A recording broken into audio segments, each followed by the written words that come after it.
every time I see your name, I want to say it differently. Jussie Smollett. What you want to say? I want to know how you want to say it. Jesus. You want to say juicy, don't you? Juicy, Jesus. You want to say jugosito. You want to say jugosito? But it's Jussie. It's Jussie. Jussie. Jussie. Why don't you try just seeing? Jussie. So Empire is doing very well for you. Applauso. Thank you so much. The checks are coming in and getting cut. Yes, I cut up my unemployment card. Yes, and I ain't reapplying. Let me tell you something. I keep an unemployment card with me at all times. God forbid this business change. God forbid. Yo, but hold on. Jamal should be on some food stamps, not wanting to take daddy's money. What's up with that? Let's talk about this. He's got pride. I'm sorry, though. I don't care what anybody says. That was a Lucius move. You know what I'm saying? That actually was a Lucius move against Lucius, but it was a Lucius move. Like he's proud. He's a man. He's a grown ass man. So it's like, you know, at a certain point, how long can a man be, you know, held by the puppet strings of another man, regardless of who that man is, whether it's his father or not?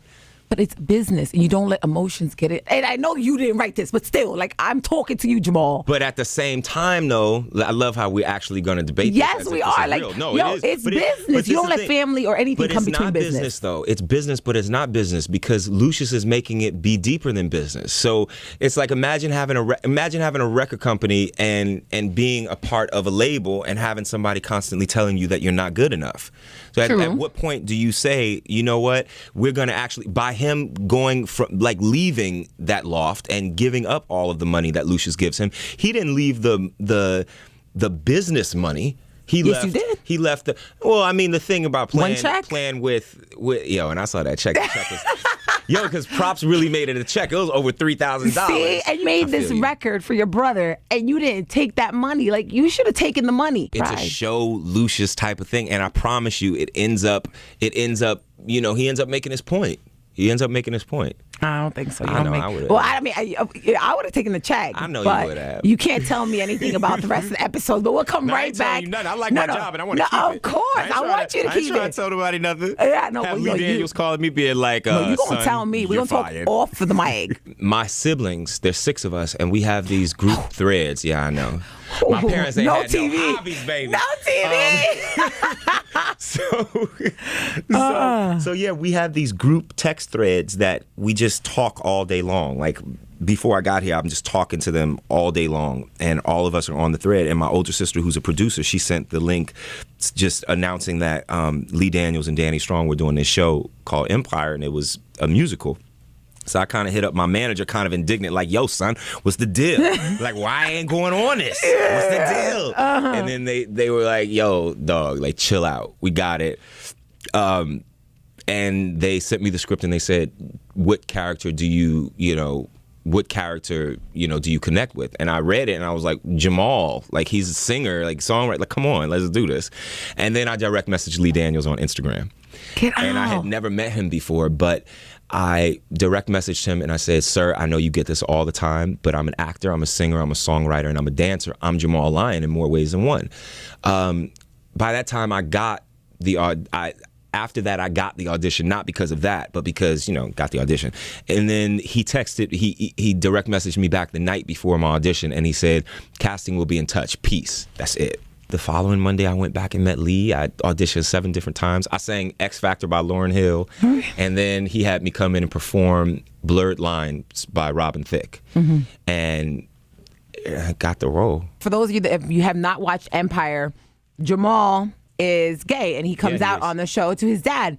Now, how does the pressure of playing a gay character, coming out, I don't know your sexual orientation, so that too, is that like mirroring your life for real, or? Well, I mean, it's not difficult to play. I mean, it's a role. You know what I'm saying? And I've played race car drivers before. I've played police officers before. So I played orphans before on the show with my siblings. It's just, it's a role. And, you know, as an artist, you don't always get to tell stories that you really care about and that mean something to people. So, you know, the opportunity to play Jamal is a really special one because the character is based on Lee Daniels' life, you know, our creator, our father of Empire.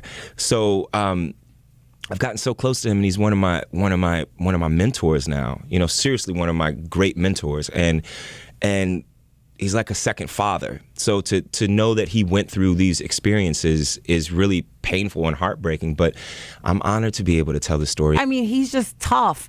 You know, He's strong. He's very strong. He's sensitive and he's caring and he's got a good heart, but he's strong. Like, that's a man. You saw the way he stood up to those gangsters in the studio, like a gay ass Tupac. Yes. You know what I'm saying? That's what Jamal is. You know what I'm saying? Like Jamal. So don't sleep on him, because he's actually more like Lucius than anybody. You know, and no disrespect to my queens out there. Not, ever. But I loved how they, gay men are not always like so very like, hey, how you doing? Hey guys, I love you, but you are a normal man. I'd like to believe that is why the rainbow is the symbol for the LGBT community, is because there's so many differences. Just like in the Black community, just like in the Latino community, we are so not one thing, and the gay community is not one thing. It's a huge.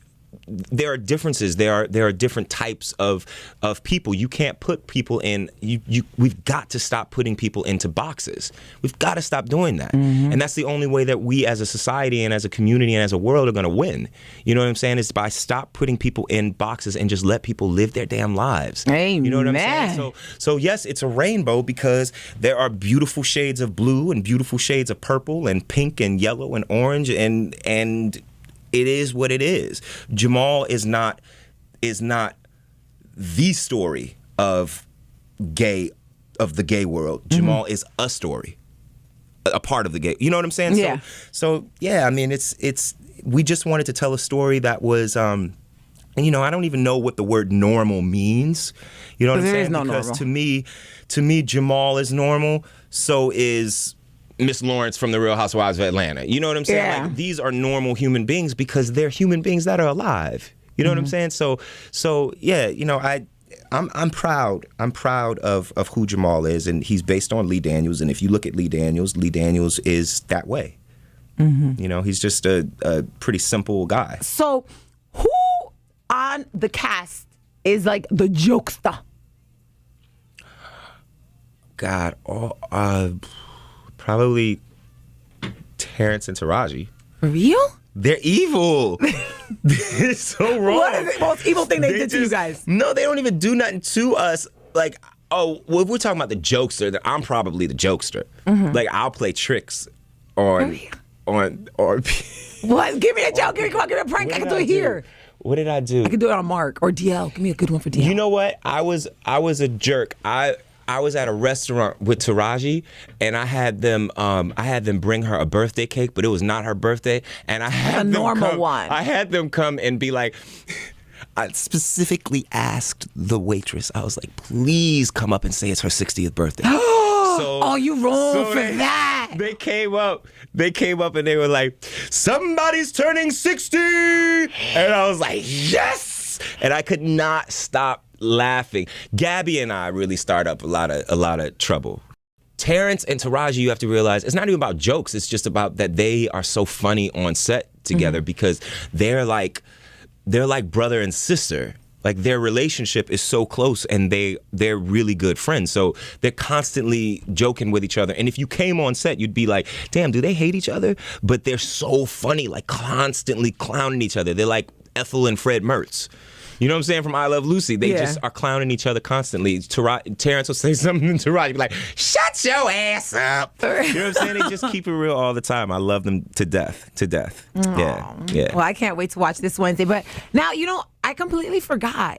Yes, you play a singer on Empire, but you really do sing. I do. Outside of it, and you have a single called "I Want to Love You." Now, and I wrote it. You wrote it. I wrote that because song. you are a actor, singer, producer. What else? Songwriter, dancer. That's what I told Lee Daniels in that Instagram. Yeah. Let's talk about "I Want to Love You" album. What's going on? Talk to me. Well, I'm with Columbia.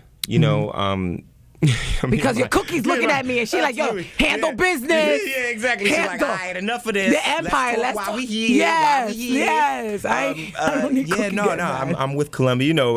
Me and my label mates Beyonce and just a nobody, people. So we're working on the album right now as we speak. And it's supposed to come out hopefully by the end of the year. So we'll see. And it'll be predominantly written by me. because I, like Jamal, write all of my stuff. I was recording my album before I booked Empire. I was just an indie artist. Not just an indie artist. I was an indie artist. I was a strong indie artist. Yes. As indie artists run the world. You know what I'm saying? And I was recording my album on like a home studio with my producer, David Ott, off of Fairfax in LA. Oh, wow. And then fast forward like 4 weeks later, and I was in the studio with Timberland at the Hit Factory in Miami. So, did it feel good that you had him because he was on Empire? Now he's... Right? Is it Timberland, right? That's Timberland, yeah. Yeah. So was it easy to work? Like, is that how you guys started working together? Because of Empire? That's what I mean, is that when I booked Empire, I ended up going to Miami to the Hit Factory and recording the music for Empire with Tim. Oh, okay. So, you know, and then it's just from that moment on, it was just like life was just one, like Jackson's An American Dream or Dream Girls or Ray or something. It was just, it's too much. It's just stupid. Like, it makes no sense, but it's phenomenal.